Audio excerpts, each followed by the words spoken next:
स्वागत आहे तुमचं मोरेताईंच्या रेसिपी चॅनल मध्ये।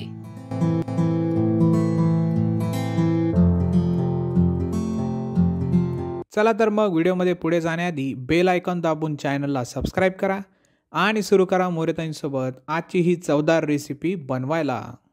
नमस्कार मंडळी, आज आपण एक नवीन रेसिपी करणार आहे, ती म्हणजेच मूग भिजून मुगाचे धिरडे करणार आहे। तर धिरड्यासाठी मी हे मूग ना सकाळी भिजून रात्री उपसून असे बांधून ठेवले, तर याला मोड आलेले। आता हे आपण काय करणार आहे, याला मिक्सर मधून बारीक करून घेणार आहे। आता त्याच्यासाठी मी हिरवी मिरची घेतलेली आहे, लसण, जिरे, कोथिंबीर आणि थोडी हळद टाकणार आहे आपण, आणि मीठ।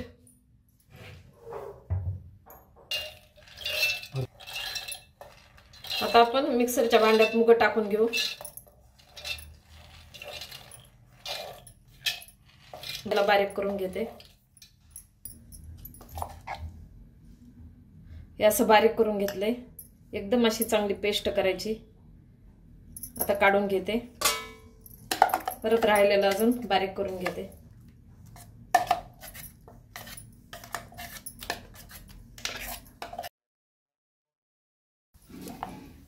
हे हिरवी मिरची अशी बारीक करून घेतले आणि आपण मूग पण असे बारीक करून घेतलेले। आता हिरवी मिरची याच्यात टाकून घेऊ।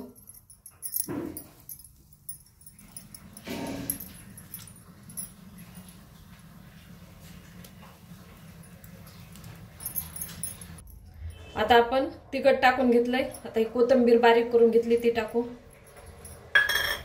हळद टाकून घेऊ, चवीनुसार मीठ टाकून घेऊ।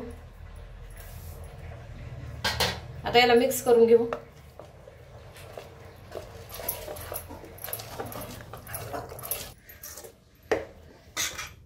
मिक्स झालेलं आहे आता सगळे हे व्यवस्थित।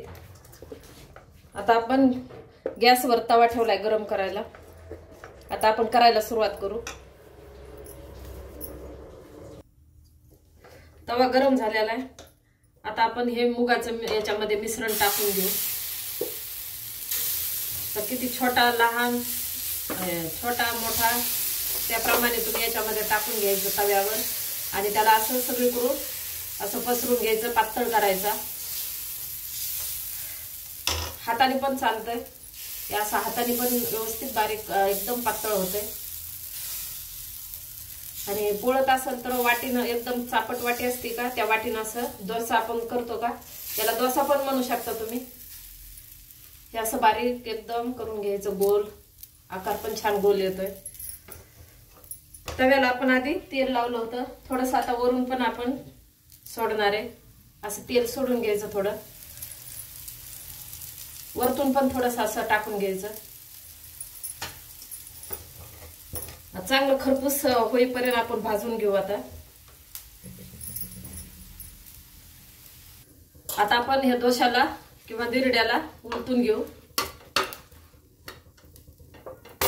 तेव्हा छान कलर आलेला आहे, असं खरपूस एकदम भाजून घ्यायचं। तुम्हाला गरज वाटली तर तेल टाकायचं, नाही तर एवढ्या तेलामध्ये पण छान भाजून निघतो।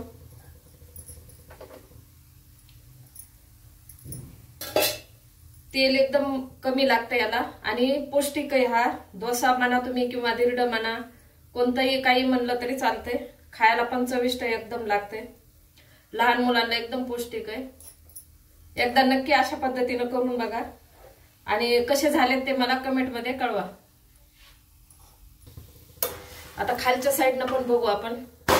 तेव्हा खालच्या साईडनं पण छान भाजले, आणि एकदम कमी तेलात एकदम हेल्दी नाश्ता आहे हा। तुम्ही नाश्ता म्हणा किंवा तुम्ही थोड्याशा दुपारून आपल्याला भूक लागते का त्यावेळेला बी असं छान छोट्या भुकेसाठी पण चांगलंय। याला असे नुसते गरम गरम खा, किंवा थोडंसं आपण हिरव्या मिरची आणि शेंगदाणे चटणी करतो त्या चटणी सोबत पण छान लागते। छान भाजलेले आता काढून घेते मी।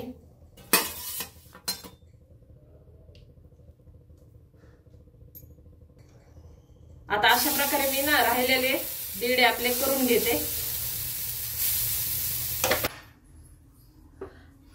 अशा प्रकारे आपले मुगाचे धिरडे तयार आहे।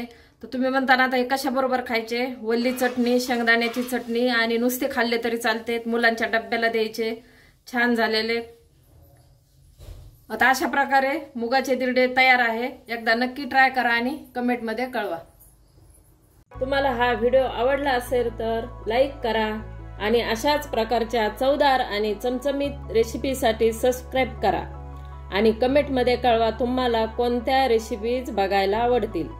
पुन्हा भेटूया एका नवीन रेसिपीसह एका नवीन व्हिडिओमध्ये। धन्यवाद।